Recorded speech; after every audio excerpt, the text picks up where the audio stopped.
লক্ষ্মীপুর সদর উপজেলার ৪ নং চররোহিতা ইউনিয়নের ৫ নং ওয়ার্ডে সমদালী ব্রিজ সংলগ্ন বীর চট্টলা টিভির রায়পুর প্রতিনিধি ইসমাইল হোসেনের মালিকানাধীন ফার্মেসিতে চুরির ঘটনা ঘটেছে। মঙ্গলবার দিবাগত রাতের কোনো এক সময় এই চুরি সংঘটিত হয়। স্থানীয় সূত্রে জানা যায়, অজ্ঞাত পরিচয়ের চোরেরা গভীর রাতে ফার্মেসির তালা ভেঙে ভেতরে প্রবেশ করে।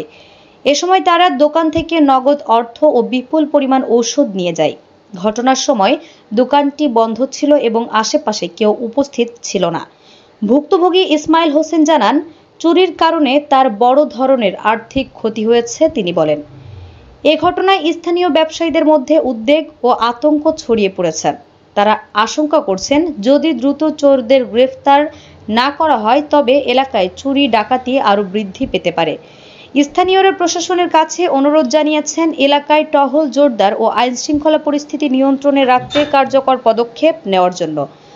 আমাদের আরও আপডেট নিউজ পেতে চোখ রাখুন বীর চট্টলা টিভিতে। ফেসবুকে ফলো, ইউটিউবে সাবস্ক্রাইব করুন।